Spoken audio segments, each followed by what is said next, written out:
दोस्तों आज double door fridge के बारे में कुछ बेसिक जानकारी देना चाहता हूँ। वीडियो को पूरा वॉच करिएगा।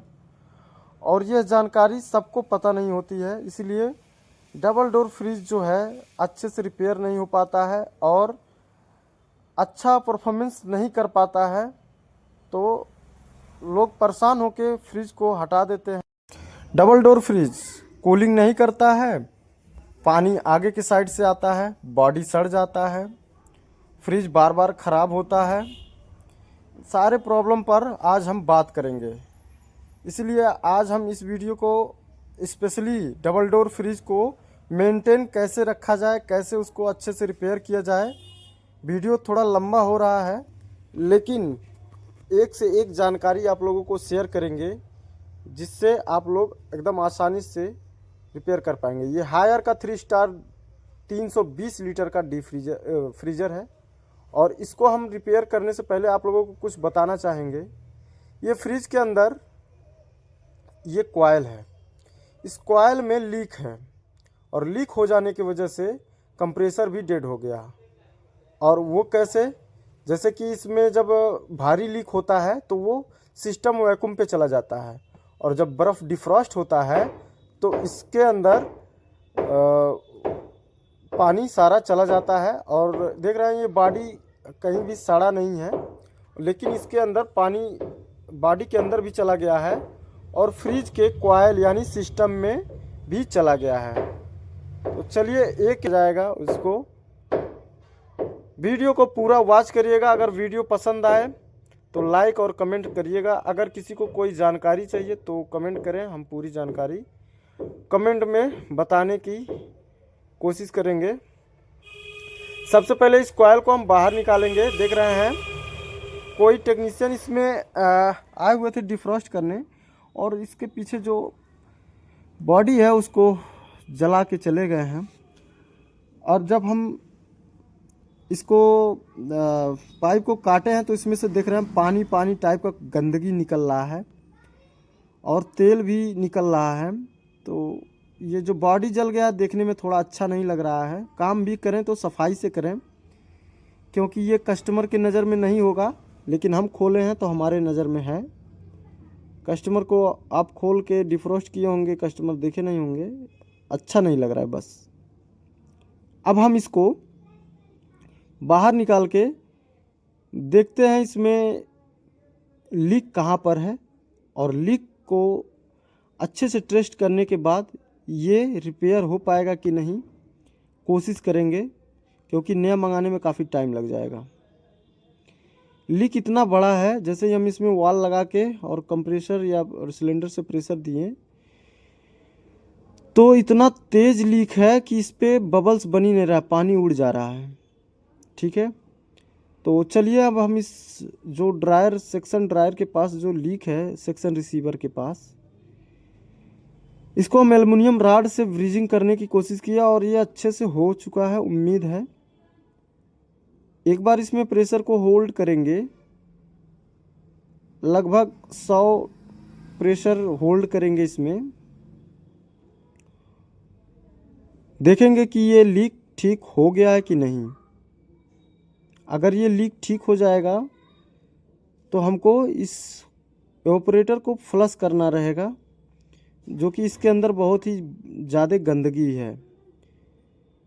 हमने कम से कम 2 से 3 घंटा इसमें प्रेशर होल्ड करके रखा और ज़रा सा भी डाउन नहीं हुआ है, तो इसका मतलब एवापोरेटर हमारा ठीक हो गया है और हमको बहुत ही खुशी हुई। अब जो है हम इस सीटीसी से अपने एवापोरेटर को फ्लश करेंगे, चाहे हम सिलेंडर से प्रेशर देंगे चाहे हम कंप्रेसर से प्रेशर देंगे, लेकिन इस सीटीसी को जब हम इसके अंदर किसी डिस्पोजल से हम जब इसके एक माउथ में डालेंगे और एक माउथ में फ्लश करेंगे, इसके अंदर जितना भी गंदगी और नमी पानी होगा सब बाहर निकल जाएगा। अगर हम इस तरह से नहीं करेंगे तो जो नेक्स्ट कंप्रेसर लगा रहे हैं वो भी ख़राब हो जाएगा। फ्रिज के पूरे सिस्टम में हमको इस तरह से सीटीसी का यूज करके फ्लश करना होगा। जैसे उसमें सेक्शन, कंडेंसर, कैपिलरी सब में यही डाल के हम फ्लश करेंगे। और ऐसे ऐसे हमारे पास 3-4 हैं, तो हम पहले आधा इसमें डालेंगे और फ्लश करके आपको दिखा रहे हैं कि किस तरह से फ्लश किया जाता है। इसके अंदर अगर ज़रा सा भी गंदगी रह गई तो कंप्रेसर फिर से डेड कर देगा। जैसे कि हम यहाँ पे दूसरा कंप्रेसर लगाने वाले हैं। फ्रिज में लीक की वजह से ही फ्रिज का कंप्रेसर डेड हुआ था, तो हम ये नहीं चाहते हैं कि अभी ये इसके अंदर जो कचड़ा है फिट करने के बाद ये भी कंप्रेसर जल जाए। ठीक है, तो चलिए अब हम जो है इस कॉइल को फ्लश करते हैं। फ्लश करने के लिए हमको एक गेज और प्रेशर देने के लिए कंप्रेसर या सिलेंडर होना चाहिए, और सीटीसी इसके अंदर डाल के हम फ्लश करेंगे। अगर ये अच्छे से फ्लश हो जाएगा तो हम इसको ड्राई करेंगे धूप में रख के।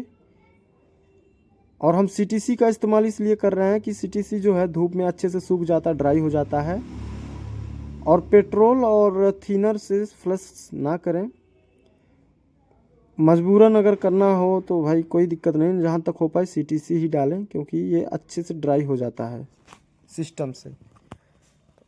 अब हम जो है डिस्पोजल से इसमें डालें, और सिलेंडर में प्रेशर था हमारे,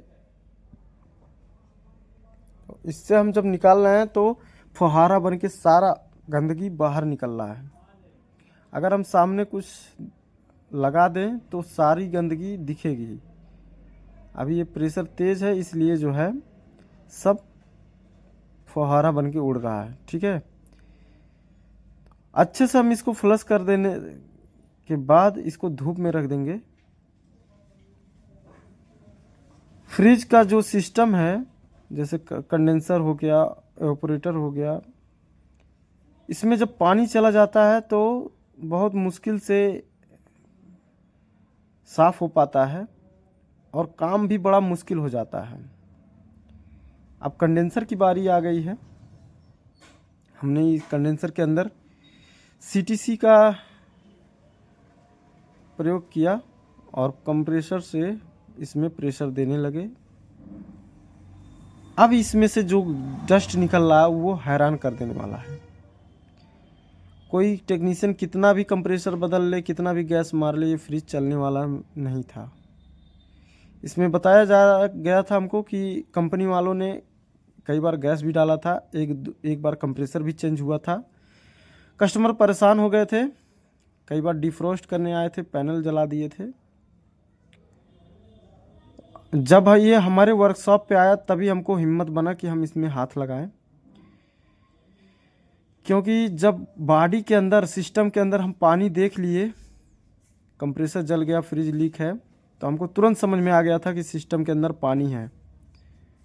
और फ़ौरन हम इसको अपने दुकान पे लाने के लिए कहा, तो आ भी गया और हम इसका काम भी कर रहे हैं। काम को एकदम सक्सेस बनाना है। कोई भी लेकिन और कोई भी चूक हुआ तो सब बेकार हो जाएगा। अब इसमें से हमने इतना गंदगी बाहर फ्लश किया, देख रहे हैं लगभग 300 से 400 ग्राम इसमें से गंदगी निकल आया। फ्रिज के नीचे कितनी गंदगी है। हमने कई बार इसमें सीटीसी डाला और फ्लश करते चले गए। अब इसमें से वाइट ऑयल आने लगा। इसका मतलब इसमें ऑयल रह गया है और कुछ पानी का मात्रा रह गया है। बीच में ऑयल के बीच में देख रहे हैं नीचे जो गिरा हुआ है पानी, कुछ ऑयल के बीच में दिख रहा है साफ, क्योंकि ऑयल साइड हो जाता है जहाँ पानी रहता है। तो इतना गंदगी हमने फ्रिज के अंदर से निकाला और फ्लश किया। अब जो ये सेक्शन है इसमें भी हम सीटीसी डाले और 2-3 बार फ्लश किए, क्योंकि ये साफ़ है।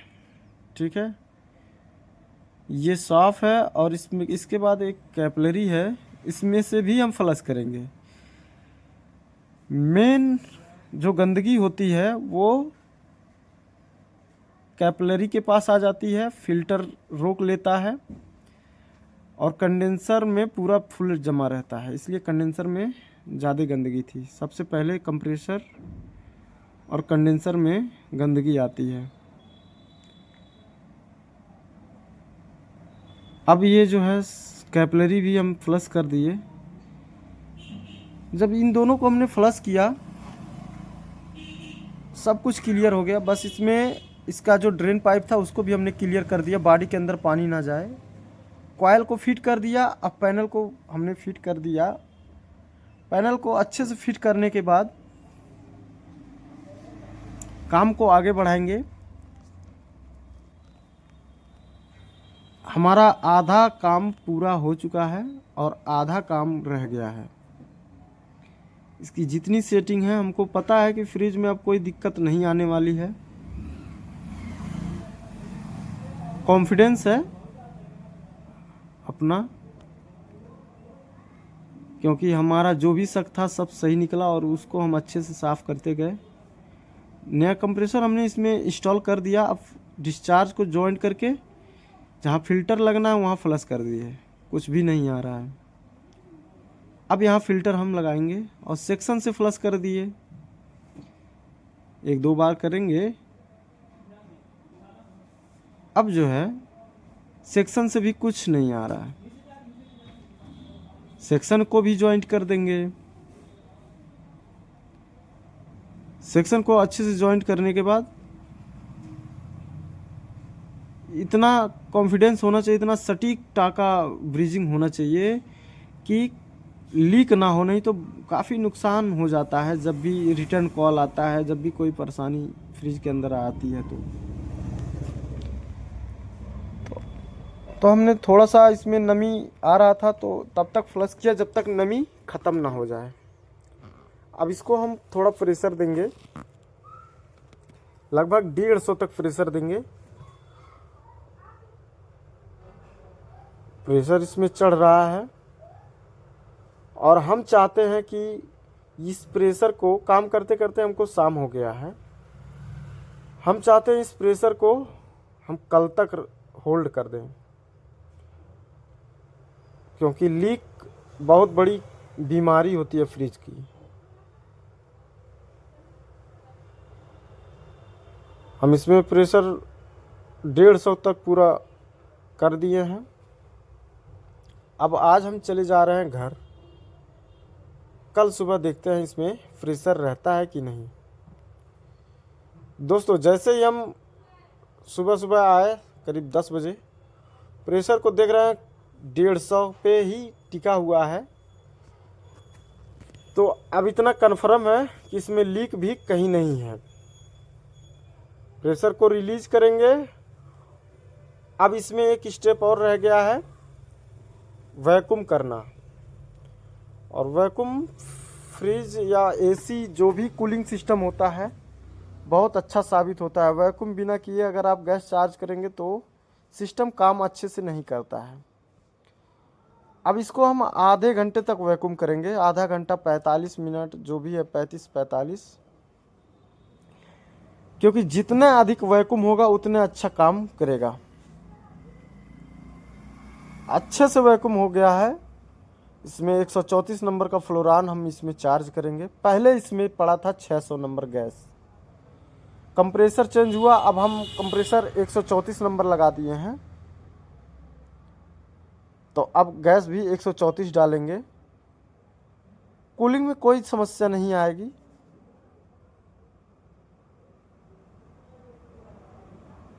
इसमें कुछ गैस हम डाल दिए हैं। अब एक बार फ्रिज को चालू करेंगे।